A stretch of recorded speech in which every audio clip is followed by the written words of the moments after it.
I don't sit down every day and think about what I'm going to talk about on this 100-day journey. And I recently had someone tell me, like, she was like super impressed about like how creative I am just to like sit down every day and to pick a topic to talk about. And I don't really think about it that way. So when she said it, it kind of took me aback a little bit because I really don't think about it that way. I think about it more in the terms of it's not like I'm constantly trying to be creative. It's more so I've built a life that supports my creativity. And that's what I want to talk about in today's video. And if you're a woman who's creative, who used to be creative, or feel like your creativity is gone or missing, or you've pushed it aside for other things as an ambitious and driven woman, then I definitely want you to stay. If this kind of content resonates with you, please stay. This space is for the woman who it resonates with. So I've been a creative since I was a child, and I talk about my creative development in my book, Release and Renew. And I also talk about how my grandmother played a pivotal role in cultivating my creativity as a child and just how much that really meant to me. And I'm a creative deep down in my bone marrow. Like, it is just who I am. Like, I feel like my creativity is one of my God-given gifts. It runs deeply in my DNA. And I'm not just talking about artistic creativity, but I'm also talking about applied creativity and how I think and how I creatively solve problems and how I strategically think using my creativity and how I lead creatively. So all of the ways that you can be creative, I feel like I'm creative in that way. And again, I'm a creative deep down in my bone marrow. I truly feel, and especially after burning out in corporate America, taking time to heal, get clear on my sabbatical, I'm deeply, deeply assured and confident now that my creativity is a gift from God. Even having to reflect back, and again, I talk about it in my book, but reflecting back to a child and seeing those moments where, like, yes, this is a gift that God gave me. But in addition to that, there are ways that I am able to amplify my creativity, I feel, or my ability to tap into my creativity a little bit deeper. And that's what I'm going to go into in this video in detail, because it's about the life that supports my creativity and my lifestyle and the way that I live. And this is my lived experience. So, again, take what resonates with you, leave what doesn't, but I'm going to share the things that I do that I have deeply realized amplifies my creativity. So, number one is I don't drink alcohol. I stopped drinking probably 3 years ago. In addition to, I don't drink coffee anymore either. And the crazy thing about the coffee part is I didn't even start drinking coffee until my mid 30s.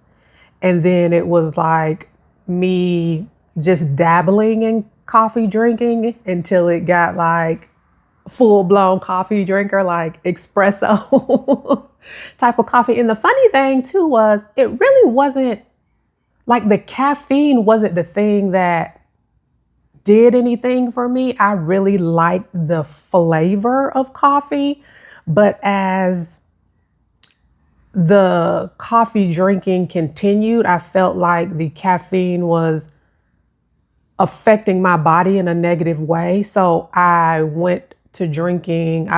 stopped drinking the espresso, and I went back to like light coffee or light roast or medium roast.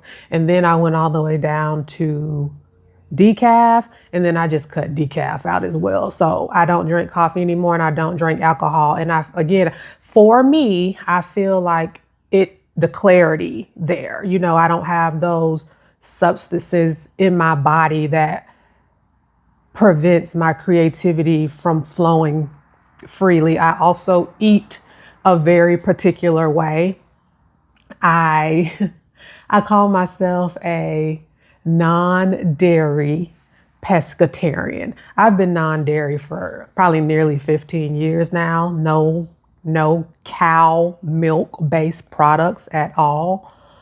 And I haven't eaten like chicken, red meat, pork. I probably haven't eaten pork in probably 15 years too. But as far as like the chicken and the beef, I'd say I'm going on probably 4 years that I haven't eaten chicken or meat. And I don't really eat sugar that way that much either. So I live like a very clean lifestyle, again, because I feel like the substances that I put in my body, I'm all about how I feel in my body.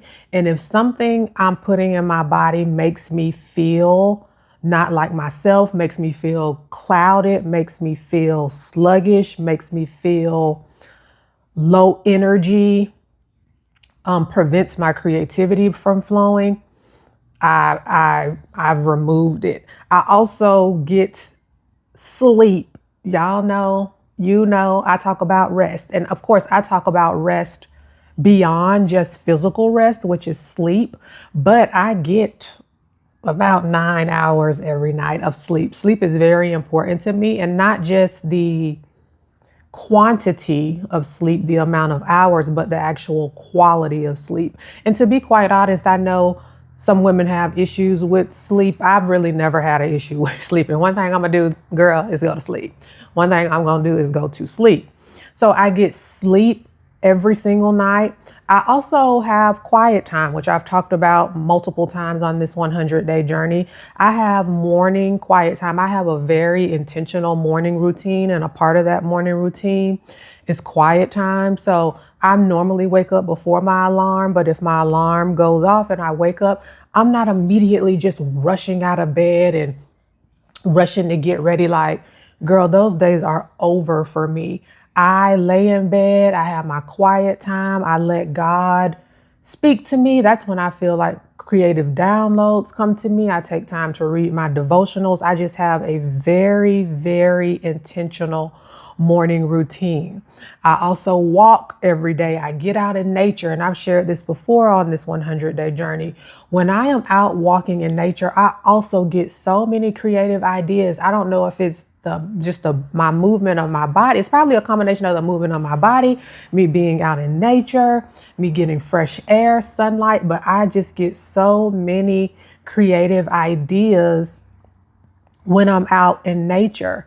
And I just believe that, again, my creativity is my gift, and I am carrying this gift in my body. My body is a vessel for this gift. So I have to honor my body, which is the vessel that is carrying my creativity. Those are the ways that I feel that I am intentionally activating, elevating, expanding my creativity every single day. And I'm also very observant. I realized this during my sabbatical, when again I had space to reconnect with myself, get clear on how I wanted to work and live. I know that my creative peak window is between like 5 a.m. and 9 a.m. For me, that's when my creativity is like overflowing. Not to say that I can't be creative, outside of those time frames, but that is my peak creative window. So that's a lot of times where I'm spending ideating, brainstorming. If I need to put deep creative energy towards something, it's going to be between those hours. So it's all about too knowing yourself and understanding when your creativity is at its peak, and then aligning your creative task, activities, the things you need to do inside those windows if you can. I'm not forcing the creativity. I'm flowing with how my creativity flows. I talked about this in another video, but I realized this during my corporate leadership days. I was working the facility that I was managing. We were launching some new services, and I was collaborating with the marketing team on how we wanted to market these services. But we would have the meetings every day. Like every time we had a meeting, it was late in the afternoon. And again, I didn't know it then. I discovered it, but I was not like my most creative self during those late afternoon meetings. So what I would end up doing is the next morning, if I had an idea about something, I would, write it down, make my notes, and then the next meeting I would share. But that was kind of some of the beginning stages of me understanding and realizing where my creative flow times were, and then being able to work within those times and not have to force anything particularly, because I feel like a lot of you are trying to create after your energy, might be already drained, or you're not in your most creative peak window. So it's also discovering when you're the most creative.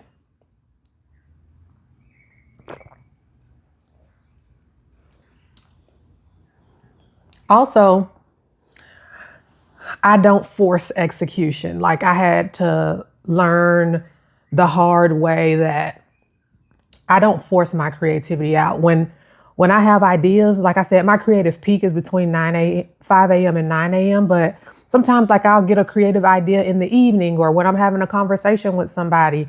I always have my phone and my notes. I just jot the idea down in my notes and leave it for later. Like I'm not trying to fully map out the idea right then. I'm not trying to fully execute on the idea right then.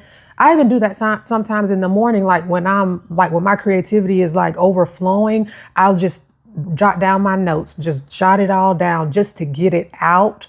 And then when I'm ready to fully flush out the idea or fully start to execute on the idea, I just go to my notes app, and I have like my very jumbled, piecemeal notes that most of the time that I can only understand, but I just have to get it out of me. And I do think that that's helpful sometimes too. Like when you have your ideas, if you're a notebook type of girl, maybe write it down in a notebook. I have, what do I have? A Notion template that I write down content ideas in. But my first point of, action is in my phone. I just pull out my notes app, and jot down my creative ideas in my notes. I don't pressure to execute on my ideas, and I just let them collect. I have so many ideas in my phone. I have so many ideas in Notion.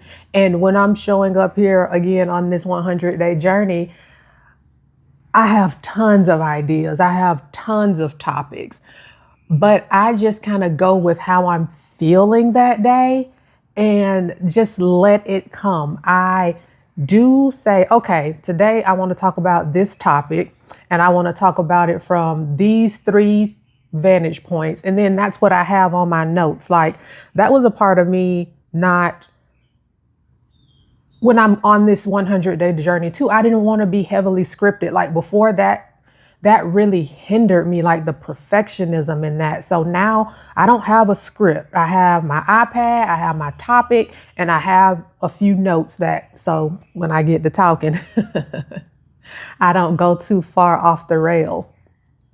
And that's my creative flow during this 100-day journey specifically. But that's also how I do when I'm building digital products in my business, when I'm thinking about a workshop idea that I want to facilitate, jotting down ideas, just any ideas that I have. This is the system that I have. I take care of myself. I have quiet time. I acknowledge that creativity is a gift that God has given me. So I honor the vessel that this creativity is held within, and I don't pressure it. For me, my one of my coined terms in my business is easeful ambition. And I'm still an ambitious woman, but I'm moving more from a state of ease and a state of flow, not easy, meaning no effort, but not forcing anything, not hustling through anything, not trying to push through anything. I am in a season where I want to move in a state of flow, easeful ambition.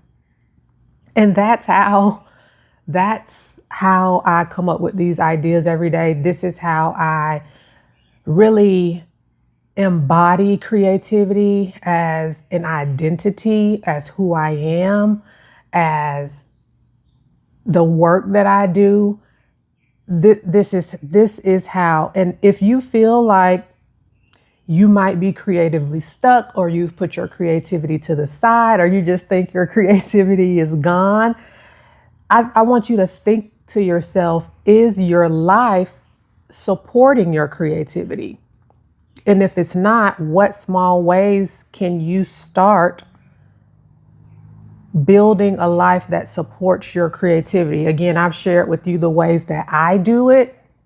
If any of those resonate with you, feel free to try them and see if they work for you. But I want you to know that your creativity is still there. It just needs space for support in a life that can actually hold it. Even building in moments, pockets, hours, days, seasons, whatever that may look like for you, for your creativity.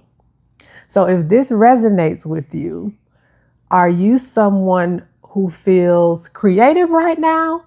Or do you feel a little bit creatively stuck or creatively drained? Let me know in the comments. And I'm talking about both artistically creative and applied creativity. Let me know down in the comments if any of this resonates with you. Give this video a like. If you've missed any of the other videos I have shared on this 100-day journey, I've listed the playlist down in the comment section. I'm Erica Prevail, and I share daily conversations helping ambitious women rework their relationship with ambition, capacity, rest, and creativity. I'll talk to you tomorrow. Bye.